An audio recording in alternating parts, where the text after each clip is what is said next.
Michael. For 8 years, my father-in-law, Vincent, treated me like garbage. Every family dinner, every holiday gathering, he'd find a way to remind everyone that his daughter married beneath her station. Last Christmas, he looked me in the eye and said, "Michael, you're a failure who will never amount to anything. My daughter deserves better than a loser like you." What Vincent didn't know was that the loser he was talking to had just closed a deal to buy Romano's, his favorite restaurant, where he'd been bragging about his success for 20 years. Michael. 2 weeks later, I walked into Romano's as the new owner and personally banned Vincent from ever setting foot in the place again. Sometimes the best revenge isn't getting mad. It's getting successful enough to control the places where your enemies feel most comfortable. Michael. This is the story of how one cruel comment at a family dinner cost my father-in-law his favorite hangout and showed him exactly what this failure was capable of. Michael. My name is Michael Torres, and I've been married to my wife, Sophia, for 8 years. Sophia is everything I could have asked for in a partner: intelligent, kind, supportive, and beautiful. The only problem with marrying Sophia was that she came with Vincent Castellano as a father-in-law. Michael. Vincent owns a successful construction company that he built from nothing over 30 years. He's the classic self-made man who never lets anyone forget how hard he worked to get where he is. Vincent lives in a mansion, drives luxury cars, and treats his wealth like a scorecard that proves his worth as a human being. Michael. When Sophie and I started dating, I was working as a project manager for a mid-sized tech company. I made decent money, around $85,000 a year, but that wasn't impressive enough for Vincent. He'd wanted Sophia to marry a doctor, a lawyer, or another successful businessman. Instead, she fell in love with a guy who worked in an office and wore khakis to work. Michael. From our first meeting, Vincent made it clear that he didn't think I was good enough for his daughter. He'd make comments about my modest career, my small apartment, and my limited prospects. He never said it directly, but the message was clear. I was a disappointment. Michael. What Vincent didn't know was that I'd been building something on the side for years. While working my day job, I'd been developing software applications and investing in small tech startups. I kept my side business quiet because I wanted to see how successful it could become before I made any big announcements. Michael. By the time Sophie and I got married, my side business was generating about $200,000 a year in passive income. But I continued working my regular job and living modestly because I was reinvesting everything back into growing my portfolio of investments and business ventures. Michael. Vincent's favorite place to hold court was Romano's Italian restaurant, an upscale establishment in the heart of downtown. Every Sunday after church, Vincent would take the family to Romano's for dinner. He knew all the staff, had his regular table, and loved being treated like a VIP. I met Sophia on a Tuesday in a conference room that smelled faintly of whiteboard, cleaner, and burnt coffee. She was consulting for my company on a school readiness app, asking sharp questions no one else bothered to ask, and laughing with her whole face when something delighted her. We started with late-night bug bashes and takeout in cardboard boxes, graduated to weekend hikes, and finally to the quiet certainty that comes when two people realize they're walking in the same direction on purpose.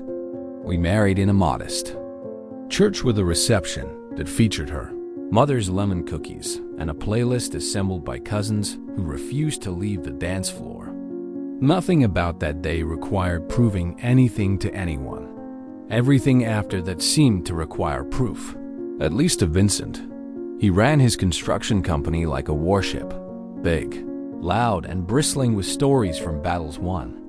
He liked say he built his first crew with 2 hammers, a rented compressor, and the willingness to outwork men who thought they were tough. The city was dotted with his signatures: brick facades, steel bones, a skyline dented here and there by his ambition. He measured people the way he measured bids. Numbers first, and then, maybe, character. If your numbers weren't impressive, he never got around to the second part. My numbers, at least the ones he could see, were ordinary. I managed projects at a mid-sized tech firm. I wore the kind of badge that got me into secure doors, and the kind of shoes that didn't alarm accountants. I brought home paychecks that covered the mortgage on a tidy 3-bedroom and left room for a savings habit my father taught me with envelopes labeled rent, car, rainy day. It was an honest life, and it would have satisfied me even if nothing else ever grew, because Sophia was in it, and because I knew something no one else in that family did. After hours, I built things I owned. It started as a stubbornness. I couldn't look at a tool I used every day and not think about how it might be better. The first app was a utility that turned gnarly export logs into readable dashboards. It solved an annoyance in our team's workflow, then solved it for 2 other teams down the hall, then, quietly, for a handful of companies willing to pay a small monthly fee for clean data at the click of a button. The second product was less glamorous and more profitable. A subscription service that monitored a PI contract drift and filed pull requests before breaking changes, wrecked customer SLAs. Engineers hate chaos. I built an umbrella. I learned to form LLCs, to negotiate licensing, to read term sheets without blinking. I made mistakes.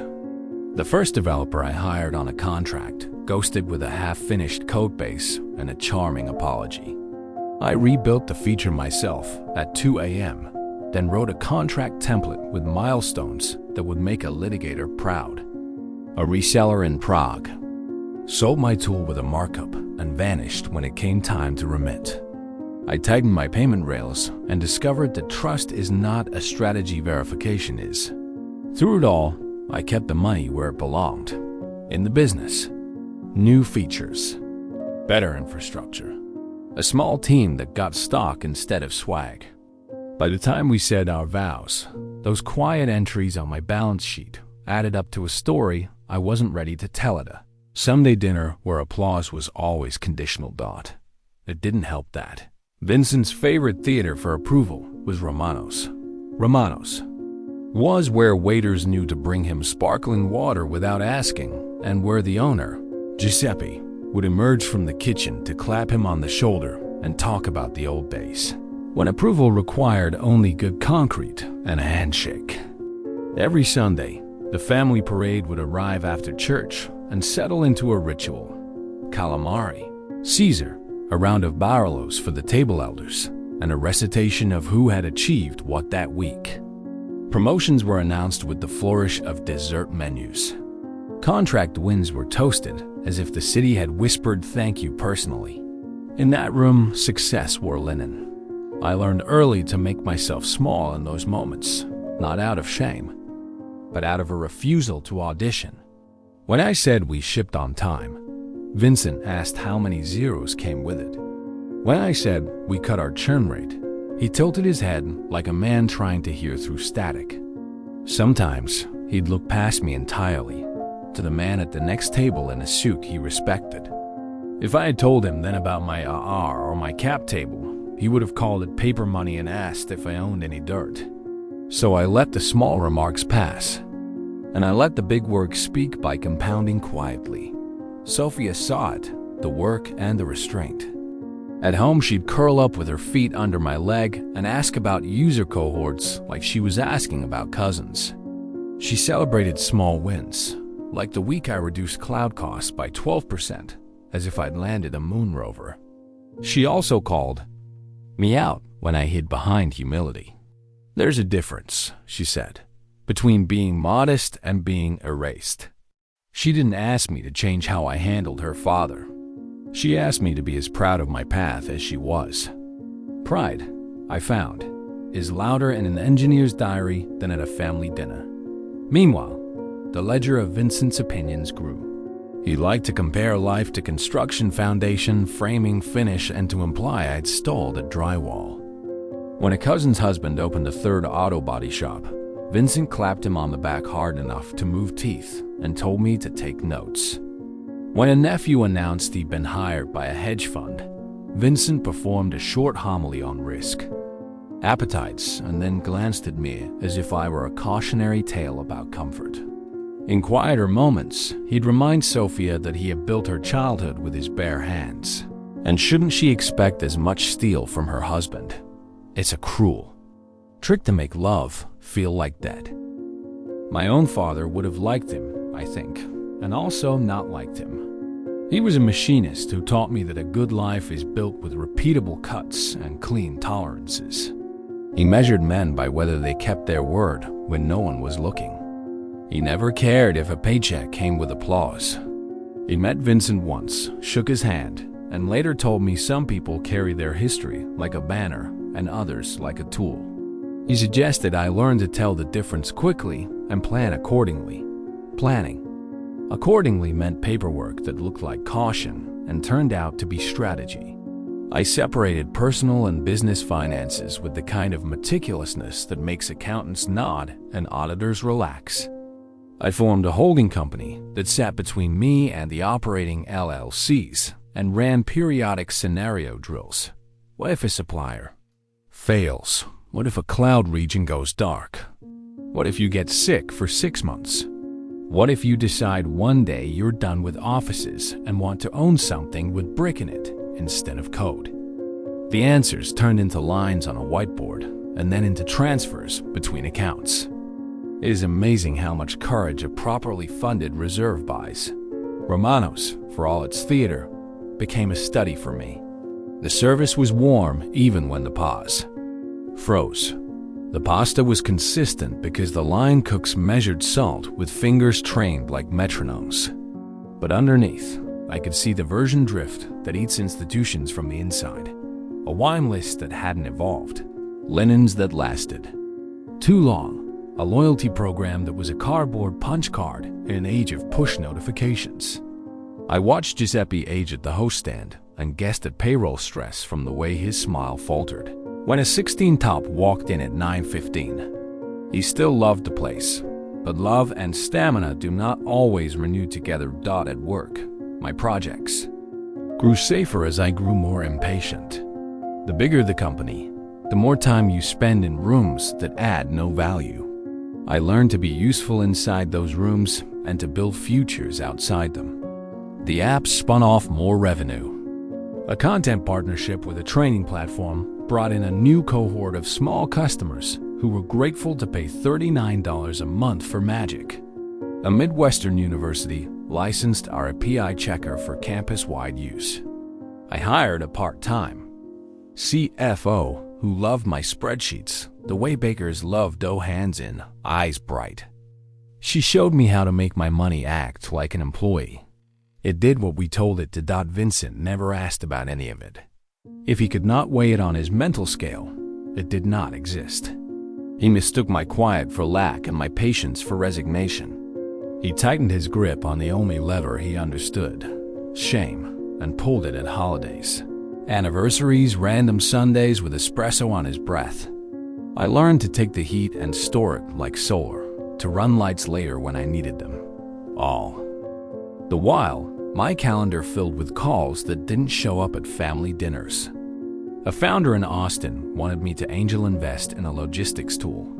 I passed, but introduced him to a friend who would be better. A restaurant group asked if I could help them modernize their reservation stack. I took the call, looked at their books, and realized what margin looks like when your table turns go from 90 minutes to 75. I didn't know it yet, but those notes would be the first bricks in a bridge that led straight to a certain red sauce institution on a Sunday afternoon. The truth is, I didn't want to embarrass Vincent. I wanted him to see that success comes in more than one dialect. I wanted to walk into Romano's and have him recognize, if not me, then the kind of work I had done consistent, compounding, respectful of both craft and customer. But recognition from men like him often travels only one way, upward. So I made peace with the possibility that justice would not look like a handshake. It might have to look like ownership. By the time the Christmas that changed everything rolled around, the numbers behind my comm had hardened into something undeniable. The apps threw off cash like well-tuned engines. The holding company's statements read like a promise kept. I could see 10 years ahead with no need to ask permission from anyone in a corner office. And somewhere between a code deploy and a Sunday rigatoni, a stubborn idea set down roots. If a man insists on measuring you by his favorite table, you can either stop showing up or buy the table, the chairs, the line cook's knife roll, the wine key with the chipped handle, the name on the door, and the right to decide who sits and who does not. I didn't know yet exactly how or when I would cross that line. I only knew two things. I would not keep auditioning for a man who refused to watch. And if the day ever came when proof was required, I would provide it in the language he understood best: ownership, policy, and a set of keys that fit a door he thought belonged to him. Michael. For 8 years, I endured Vincent's constant criticism and condescension. Every family gathering was an opportunity for him to remind me of my shortcomings. He'd compare me unfavorably to Sophia's cousin's husbands, question my career choices, and make jokes about my lack of ambition. Michael. At our wedding, Vincent's toast included the line, "I hope Michael will find the motivation to provide for my daughter the way she deserves." At Sophia's birthday parties, he'd make comments like, "Maybe next year Michael will be able to afford a nicer gift." Michael. The worst part was that Vincent did all of this in front of Sophia and the rest of the family.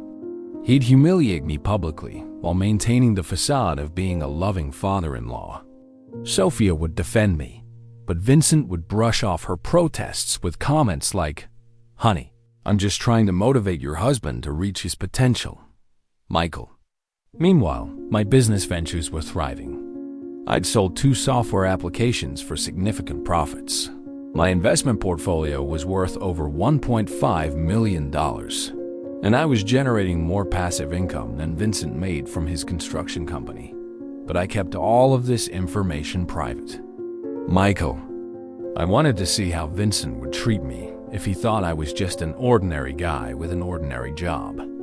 The answer was, terribly. Vincent's respect was entirely based on money and status, and since he thought I had neither, I was worthless.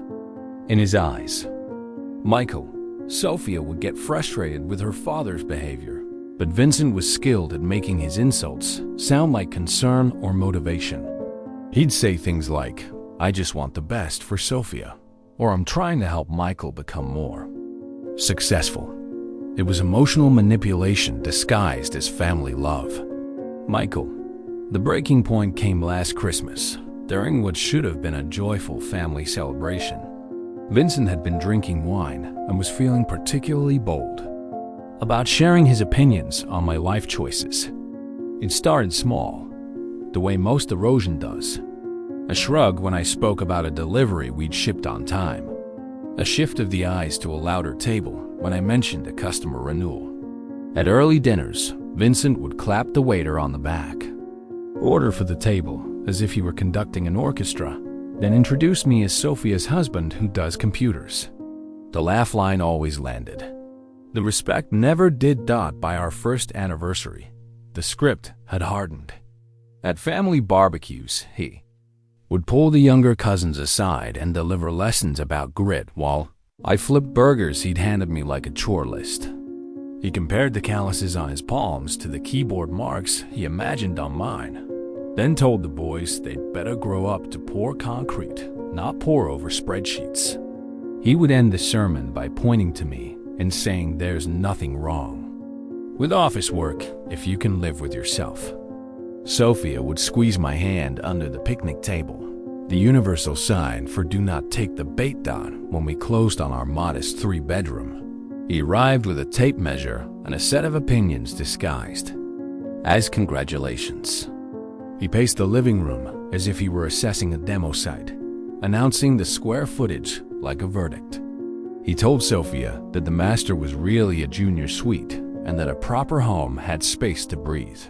then pulled me aside to suggest that if I stopped playing it safe, I could afford a house a man would be proud to walk into. I nodded, made tea, and later installed an extra shelf in the pantry that made our small kitchen work like a big one. Some men chase ceilings. I prefer to build shelving at Romano's. The theater grew cooler. Vincent had a regular table in the center of the room, the kind that functions like a stage. He performed prosperity there every Sunday, names remembered. Bottles opened, stories burnished until they gleamed brighter than the flatware. When the check arrived, he would wave it away with the flourish of a man swatting a fly, then glance at me to confirm that I understood who fed whom. On the few nights I reached for my wallet, he would stop me with a raised hand and a booming line about not letting his daughter starve for lack of her husband's generosity. Laughter would ripple outward. The staff smiled with their mouths, and their eyes darted to the kitchen. Giuseppe's shoulders sagged half an inch. His favorite sport was comparison. At birthdays, he recited public updates as if reading profit and loss statements of the clan, a cousin's second car wash, an uncle's new excavation contract, the youngest nephew's scholarship to a business program. He would end on my line. I know Michael is still at the same job, but we're hoping he starts building something real soon. He called it motivation. It felt like inventory. Sometimes he tried to enlist me in my own humiliation. He invited me to a job site one Saturday to, as he put it, show you the kind of work that makes cities stand up straight. He handed me a hard hat and a broom. A foreman I'd never met barked. Orders like we were behind schedule, and maybe they were, but the only part that mattered to Vincent was the tableau. His son-in-law, sweating under a sun he swore was good for boys who forget what labor smells like. Back at the trailer, he told the crew he preferred men who could lift more than morale. I went home, washed the grit off my arms, and merged a pull request that saved my largest customer 2 hours of downtime a week. My shoulders ached from both tasks. Only one earned applause. The joke sharpened as my restraint thickened. He took aim at my car calls, a Honda Sensible the way a man calls a suit off the rack. He wanted to know when I would buy Sophia a kitchen worthy of a Castellano, when I would give him grandchildren enough to fill a pew, when I would stop pretending software counts as building. If a roof didn't go up at the end of the day, he couldn't see the work. Even kindness arrived wrapped in condescension. He once pulled me aside at Romano's, folded a check into my palm as if passing a secret, and told me to use it as seed. Money for a real business. The amount would have covered a new laptop or a month of childcare we didn't yet need.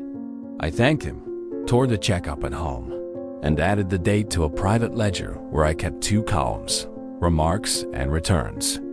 On one side, the running total of his assessments. On the other, the compounding proof that my quiet was not empty. He tried to recruit Sophia as an ally. Texts would arrive on her phone during work hours, links to listings in neighborhoods that wore stone lions at their gates, screenshots of watch brands and loan calculators, captions about how a real provider thinks ahead. She told him our plans were not up for public bidding. He replied that he was simply teaching his daughter the difference between stability and stagnation. When she pushed back, he pivoted to concern for our future.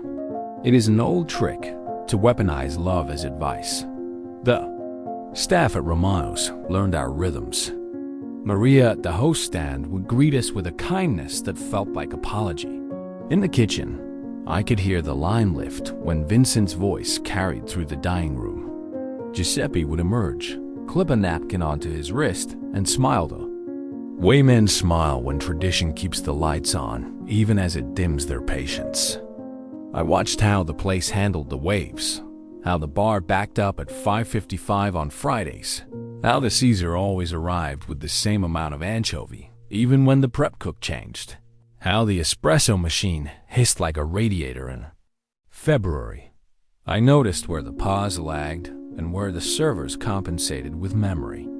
Every jab I absorbed at that table also taught me something the owner's manual wouldn't. Even disrespect has data at home. The ledger of my work grew. The quiet businesses threw off quiet cash.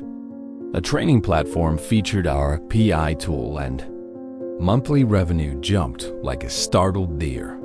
I hired a part-time customer success lead who answered emails like a violinist, precise, practiced, and with feeling. When a minor outage threatened our reputation, we communicated so well that churn went down instead of up.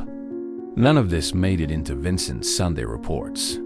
He measured value in square feet, not in uptime, and he would not tour an invisible building even if it were wrapped in ribbons.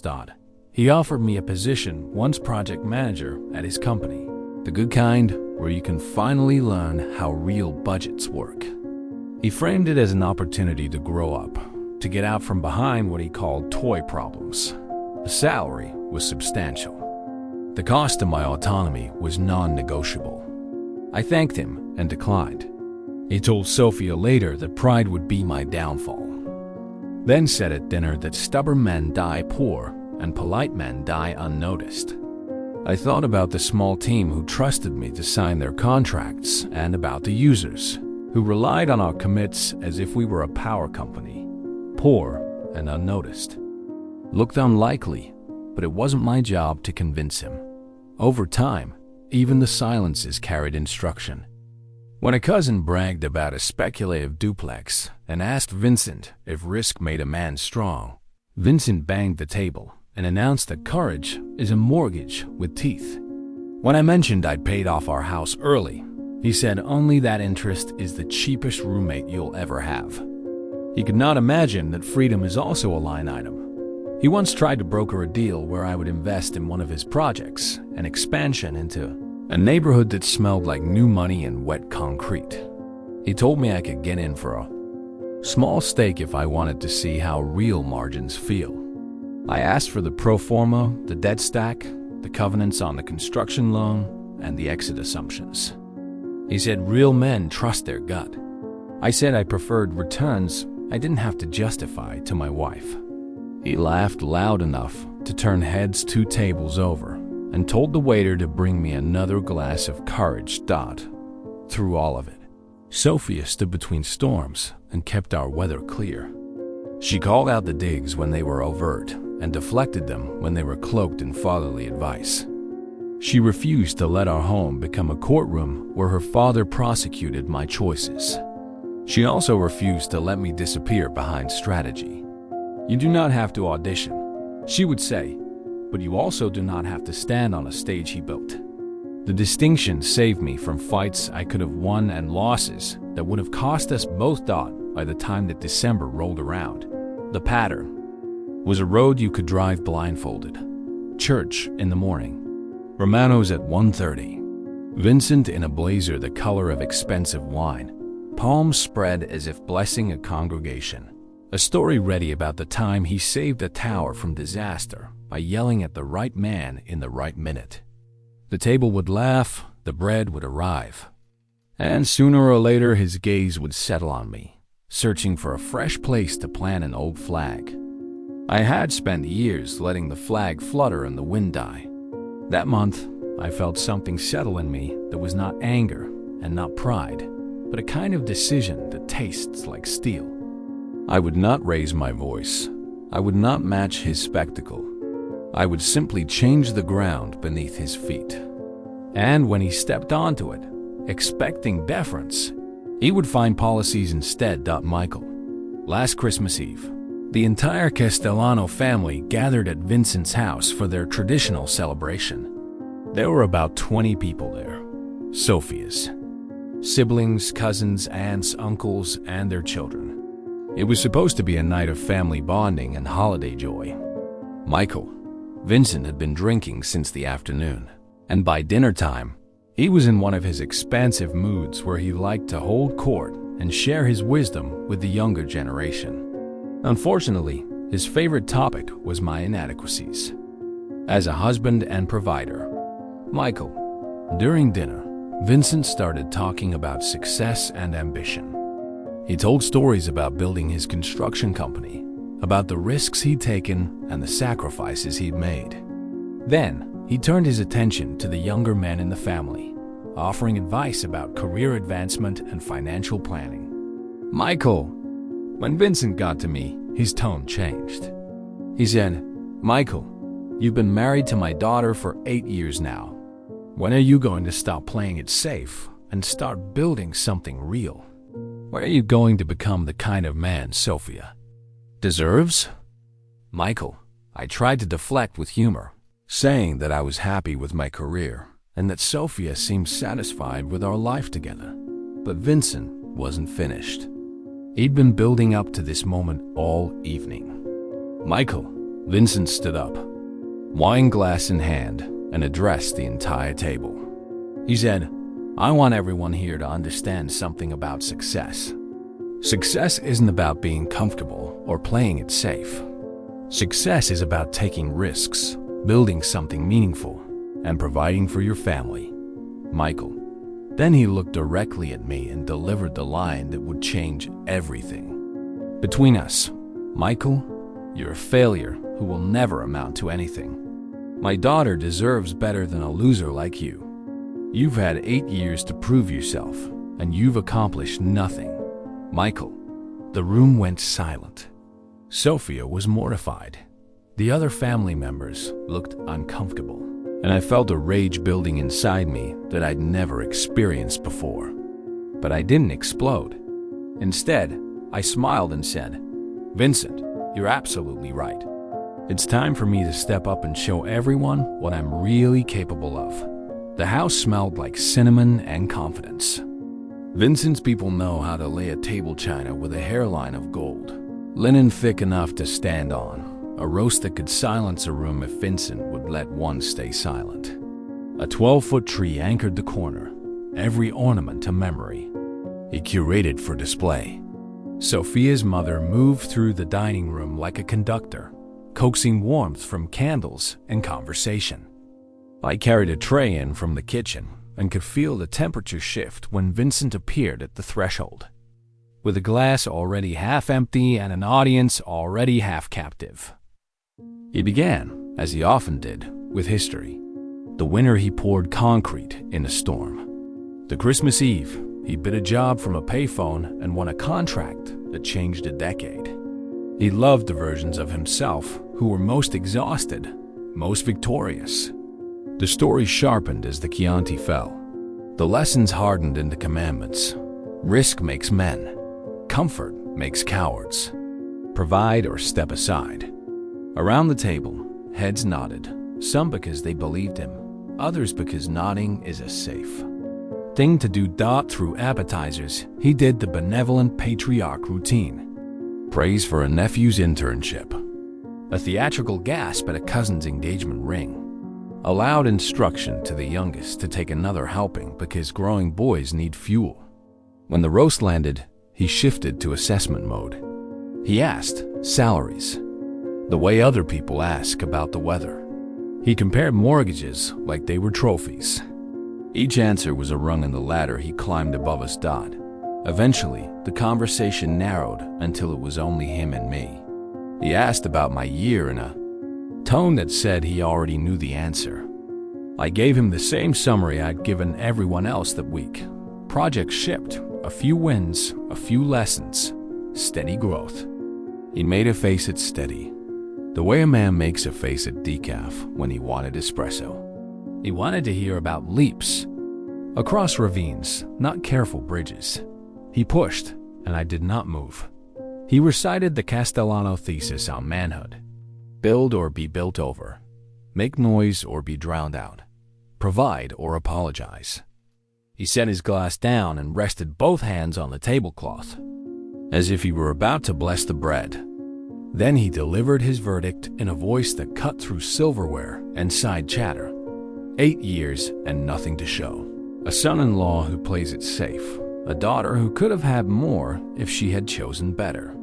He said the word failure like he was sweeping crumbs into his palm. The room did what rooms do when the largest gravity gets heavier. Conversations thinned to threads. Eyes dropped to plates. A fork paused mid-air. Someone laughed too loudly at nothing and then stopped in the middle of it. Sophia's hand found my knee under the table. Her fingers were steady but warm with incense. Anger she kept for later. I could feel heat rising behind my ears, the way it does before bad decisions. I counted 3 breaths, long enough to choose a direction. I did not stand. I did not match volume. I did not offer the balance sheet he wanted to weigh. I thanked him for his concern and said I had heard him. I told him I would handle what belonged to me. It landed like a whisper in a storm, but people turned to hear anyway, because calm has a gravity too. He didn't like calm. He reloaded. He asked the room to imagine what his daughter could have enjoyed if she had married someone with fire. He called my car sensible again, a crime in his catechism. He predicted that in 10 years, we would still be in our modest house unless someone at the table took charge of our lives. He folded pity into his sentences like flour, so the bread would rise around the insult. Sophia spoke then, clear and clean. She said her life was hers to measure, not his to audit. She said partnership did not require an audience to be real. She said we were not a project to be managed from the head of his table. The room exhaled. He held his smile the way a boxer holds a grin after taking a punch he pretends not to feel. He tried again with jokes. He asked the waiter, who was not a waiter but a cousin drafted into service, if there was a special on ambition tonight. He suggested maybe I could shadow one of the men who really build things come spring. He complimented Sophia's dress and appended the hope that someday her husband could buy her too. There's an art to cruelty with a rim of charm. He had studied, watched people choose their positions. An aunt changed the subject to desserts, bless her. A cousin's husband stared at the table and counted the weave of the cloth. The youngest, a teenager on the edge of understanding adult theater, looked back and forth between faces and tried to learn rules he'd never been taught. Sophia's mother rubbed her forehead with 2 fingers like she could erase lines drawn there by a man who loved her in the performance he thought love required. He leaned close, softer now, and told me, just between men, that I could still salvage my standing if I made a bold move in the new year. He had opportunities, he said. He could introduce me to a banker who likes men with nerve. He could mentor me in the way the world works when the real numbers are at stake. He could teach me how to provide properly for a woman like his daughter. He was offering a lifeline in the shape of a leash. I thanked him again and said I was already working a plan. I did not say that the plan had nothing to do with his ladder and everything to do with pulling out the rung he liked to stand on Sundays at 1:30 in the afternoon. I did not say that respect would arrive not as an argument but as an invoice, with my name on the top line. I did not say that some consequences are structural and some are scenic, and I was interested in architecture. Dessert came out like a white flag. Panna cotta with pomegranate seeds, a flan that jiggled even when no one touched the table, espresso that hissed and soothed. Sophia's mother orchestrated a toast to family that didn't invite responses. People relaxed into the sugar. Vincent relaxed into the certainty that he had once again shaped the room. He patted my shoulder when we stood to go, a gesture that meant nothing and everything, and told me he believed I had potential if I could locate my courage. Coats were claimed. Children were wrapped. On the porch, the air had the clarity that only arrives when cold has scrubbed it. Sophia and I walked to the car with our fingers laced. She apologized for him in a voice that carried all the love and none of the responsibility. I told her there was nothing to apologize for. I told her I heard him, and I heard myself, and I knew which voice I would follow in January. In the rearview mirror, the house glowed like a catalog listing. Inside, the patriarch returned to his throne, content in the role he had written. Outside, in the dark, I could feel the map I'd been sketching for months finish one more necessary line. I had always preferred plans to punches. Tonight had only confirmed the venue. Back home, we put the leftovers in the fridge and the heavy words on a high shelf we could take down later. Sophia went to bed with her book open and her lamp low. I sat at the kitchen table with my laptop and a cup of the coffee I make too strong when I need to move a mountain an inch. I opened a folder labeled with a single word that it sounded like a joke the first time I typed it and like a promise ever since. I reviewed numbers I already knew by heart, timelines I had already stress tested, signatures that would soon be inked out in the days to come. There would be calls and wire transfers, inspections and negotiations, onboarding and menus, and a line of text buried in an employee handbook that would do the job 1,000 speeches couldn't. But that night belonged to a decision I had already made. I did not rehearse comebacks or imagine scenes where I finally shouted him down. I wrote an email with a subject line only 2 people would ever see, and then I closed the laptop, turned off the kitchen light, and went to bed next to the person whose opinion weighed more than any room full of applause. Christmas had delivered what it always does if you pay attention: truth under tinsel. He had called me what he needed me to be to keep his universe intact.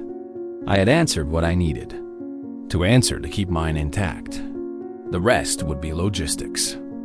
And in logistics, I am very, very good. Michael. That night, Sophia and I left Vincent's house early. Sophia was crying, apologizing for her father's behavior, and talking about confronting him about his treatment of me. But I told her not to worry about it. I said I had a plan to handle Vincent once and for all. Michael. For months, I'd been watching Vincent's routine at Romano's restaurant. Every Sunday after church, every business dinner, every celebration, Vincent treated Romano's like his personal dining room. He'd brag to the staff about his latest construction projects, tip generously to ensure VIP treatment, and act like he owned the place. Michael. What Vincent didn't know was that Romano's had been struggling financially for over a year.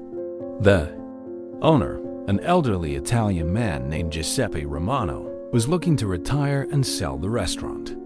The asking price was $850,000, which was well within my budget. Michael, I'd been considering various investment opportunities, and buying Romano's had always been in the back of my mind. The restaurant had a prime location, a loyal customer base, and strong brand recognition. With some modernization and better management, it could be very profitable. Michael, but after Vincent's Christmas Eve humiliation, buying Romano's became about more than just a business investment. It became about showing Vincent exactly what this failure was capable of achieving. Michael, the Monday after Christmas, I called my business attorney and told him I wanted to make an offer on Romano's. I instructed him to move quickly and, quietly, I wanted the deal closed before Vincent had any idea what was happening. Michael, Giuseppe was eager to sell and retired to Florida. My offer of $800,000 cash was accepted within a week. By mid-January, I was the new owner of Romano's Italian restaurant, Vincent's favorite place in the entire city. I didn't sleep much after the holiday, but it wasn't from replaying his words or drafting the perfect comeback. It was logistics keeping me awake: timelines, cash positions, the choreography of silence required to move something large without rattling the china. Pride throws punches. Planning moves furniture without scuffing the floor. The first rule was discretion. If the goal was to alter a landscape he thought he owned, the earth had to move under his feet without a sound. I listed the people who could execute without gossip: my attorney, my CPA, a broker who understood that the most valuable commodity in a small city is a quiet deal. 3 calls, 3 NDAs, and a calendar that suddenly looked like a chessboard. I had been tracking Romano's for months: menu cost creep, an aging pause system, a dining room that remained full out of loyalty even as the margins thinned. A place with bones and brand, soft around the edges, where a little discipline would tighten everything back to shape. On paper, it was a classic owner-operator succession. A founder past his fighting weight, a loyal staff, a location that sold itself. Off paper, it was something else entirely. The room where he told his stories, the stage he mistook for a throne. The broker confirmed what I already suspected. The family was open to conversation if it began with respect. No fishing, no tire kicking. Just a real number and a real plan for the people who had kept the lights on. We signed a clean LOID with a short exclusivity window, 30 days, to diligence the books, inventory the assets, and negotiate the transition. I wired the earnest money the same afternoon, less because I needed to secure my spot than because momentum is its own kind of proof. Due diligence is where a lot of revenge fantasies go to die. The back of house tells truths the dining room hides. I walked the kitchen with the executive chef on his day off, counting burners that didn't heat evenly, noting the walk-ins frost patterns like a doctor reading a chart. I sat with the GM after close, while the staff rolled flatware and whispered the kind of shop floor wisdom that never makes it into a prospectus.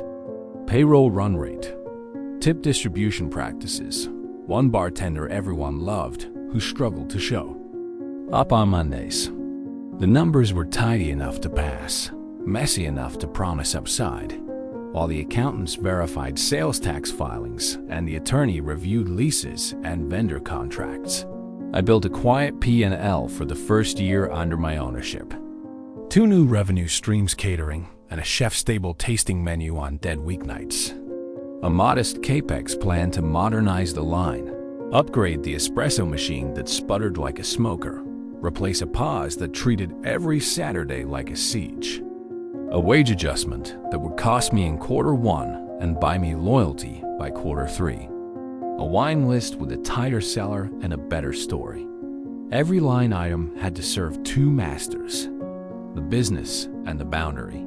The business needed efficiency and care. The boundary needed a policy, written in neutral ink, that would do the job emotion never could. No theatrics, no grandstanding.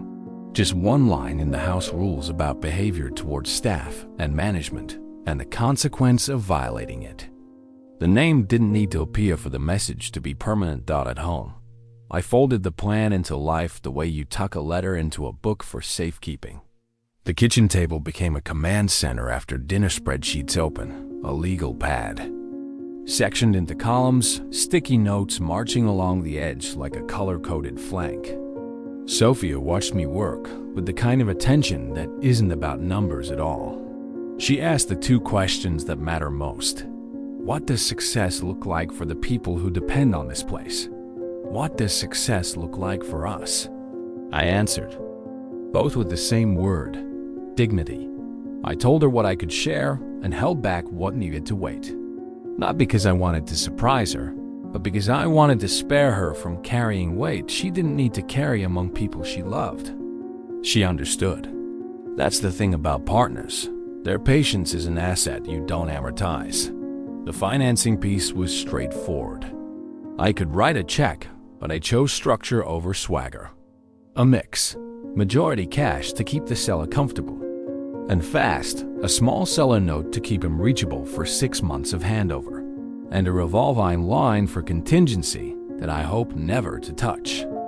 Banks move quicker when the file is clean, quicker still when you've never missed a covenant. Mine had learned that I didn't call unless the math already worked. I asked for a brief transition plan with the founder that centered the staff. He would introduce me as a steward, not a disruptor. Titles wouldn't change for 60 days. Any improvement I could do behind the scenes would stay behind the scenes. Guests notice chaos. They rarely applaud your new invoice approval workflow. The point wasn't to declare a regime. It was to prove the place had a future without the man whose name was on the door. Between site visits and contract drafts, I did the small, unglamorous things that make a plan hold. Shadowed a Friday lunch. To watch ticket times, counted parking lot churn, Time the distance between the kitchen pass and the farthest two-top. Listened from the hallway when the hostess told a party of 6 the wait would be 30 minutes and heard the smile in her voice when they decided to stay anyway. You learn a room by its edges. I also wrote the page that would matter most. It wasn't a press release or a social media post. It was the employee code, 2 pages in plain language, read aloud at the first all hands after closing. It promised fair wages, predictable schedules, and a channel for feedback that didn't end in a black hole. It demanded respect of guests, of coworkers, and of the people who cook, clean, and carry the place on their feet. It included a policy on abusive behavior with a script for enforcement that didn't tremble. No one would need to guess what to do when a customer crossed a line. They would point to a rule and follow it. The calendar advanced in blocks of tasks and signatures. Title work came back clean. Vendor meetings produced better terms than I expected because paying on time in a town like ours is more persuasive than begging for discounts. The health inspector walked me through the last 3 reports and circled a few items we could knock out in a weekend. The landlord liked my shoes polished, not flashy, and we shook hands on an assignment with a right of first refusal on the adjoining space should we ever want to annex a private dining room. I carved out 1 hour before closing each night to sit alone in a corner booth with the lights half down. I wrote a list of named servers who had remembered my mother-in-law's decaf preference for years.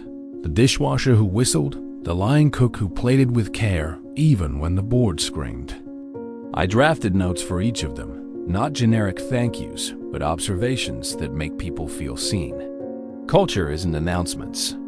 It's 1,000 accurate acknowledgments. On the final week before closing, I rehearsed the reveal, not the public one, but the private choreography. Staff first, guest second, family last. He would learn in the only way that would ever make an impression, by discovering that his routines no longer bent the room. No speeches in his direction, no corners of the internet to argue from. Just the mathematics of ownership changing what the host stand could permit. The night before signatures, I drove past Romano's after close and parked across the street where the dark turns reflections into a second dining room. I watched the busser wipe down the last table, slow circles that belong to people who take pride in the day's end.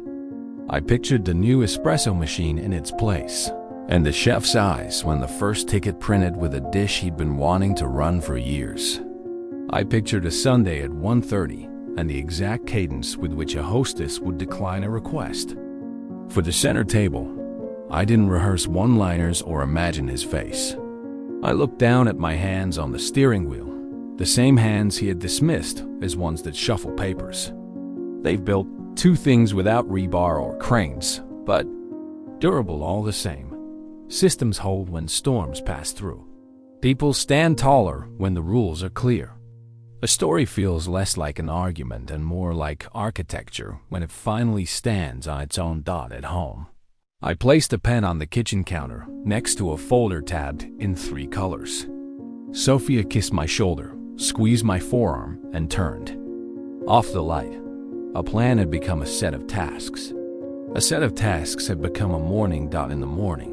I would sign my name where another name had lived for decades. The city wouldn't shake. The food wouldn't taste different yet.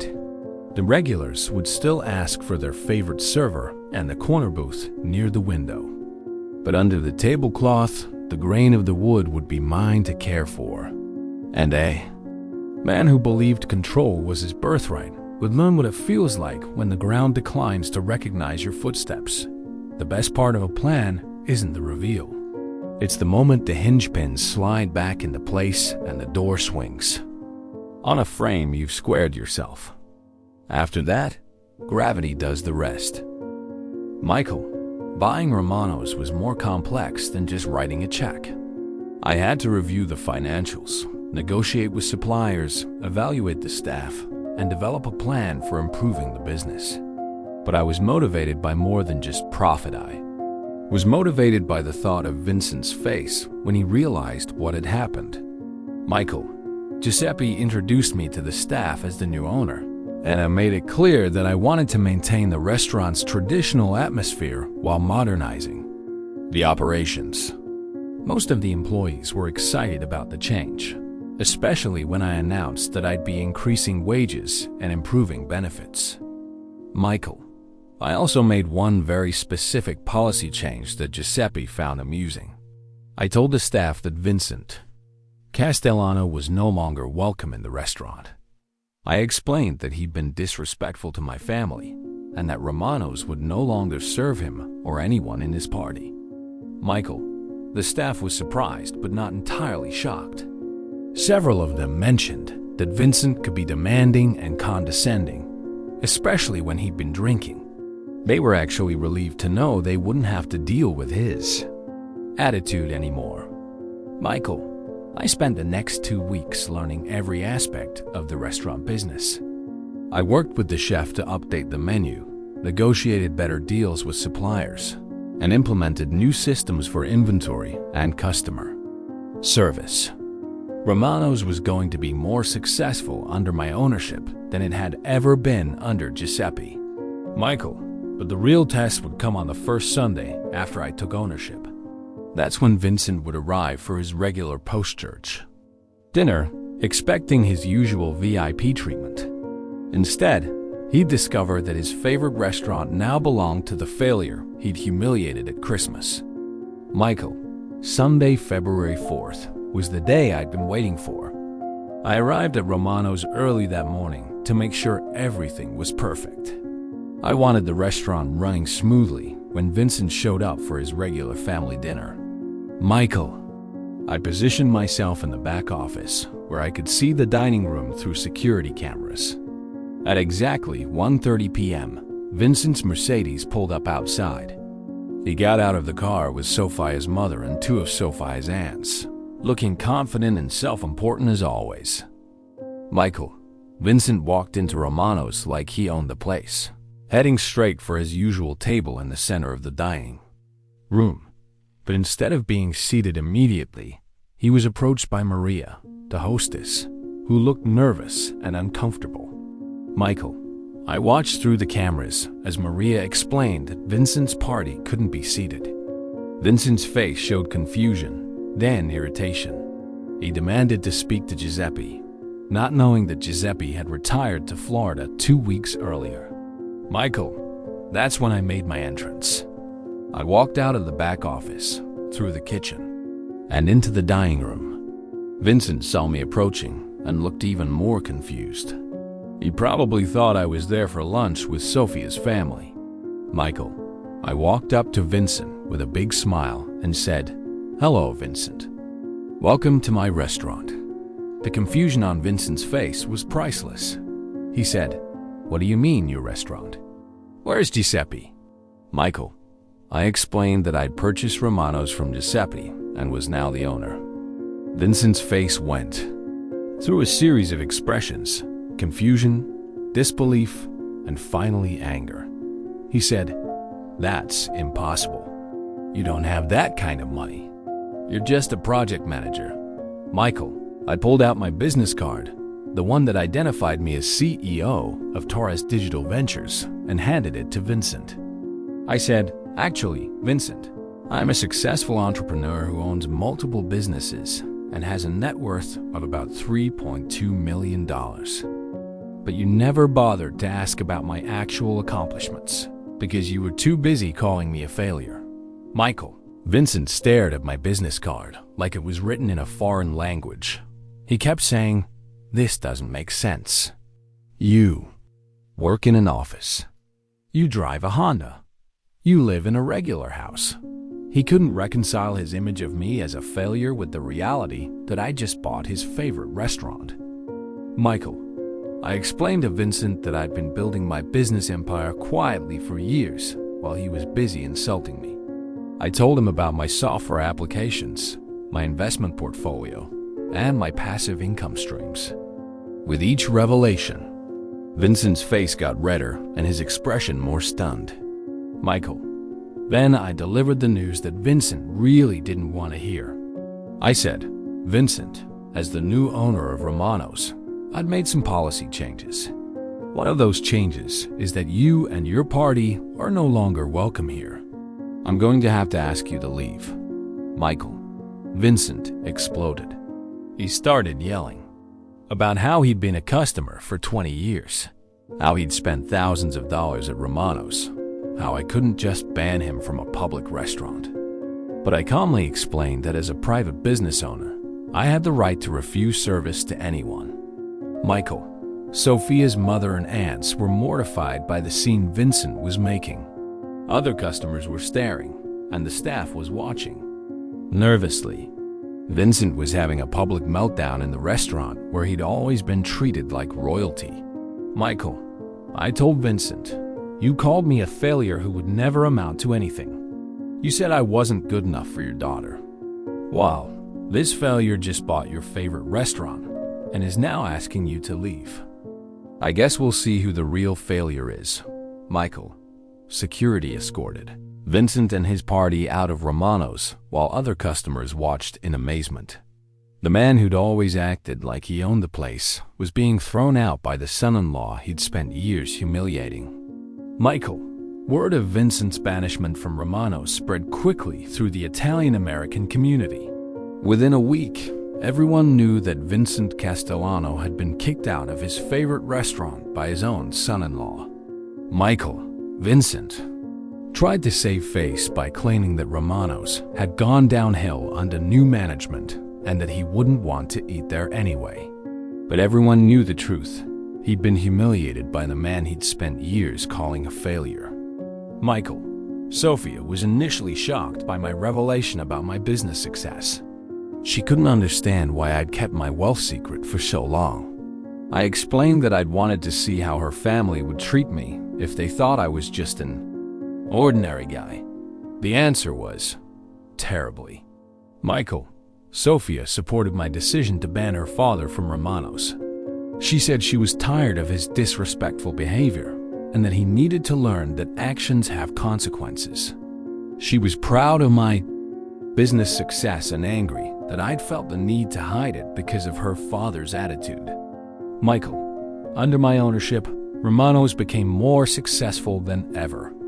I modernized the kitchen, expanded the wine selection, and improved the service.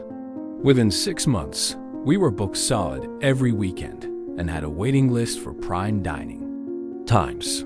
Michael. Vincent tried to reconcile with me several times, probably hoping to get back into Romano's. He'd call Sophia and suggest family dinners, always mentioning how much he missed eating at that nice Italian place downtown. But I wasn't interested in his sudden change of heart. Michael. The most pathetic attempt came about 3 months after I'd banned him. Vincent showed up at our house on a Sunday afternoon, claiming he wanted to clear the air between us. He actually tried to apologize for calling me a failure, saying he'd been having a bad day and didn't mean what he said. Michael. I told Vincent that 8 years of insults and condescension wasn't a bad day. It was a pattern of behavior.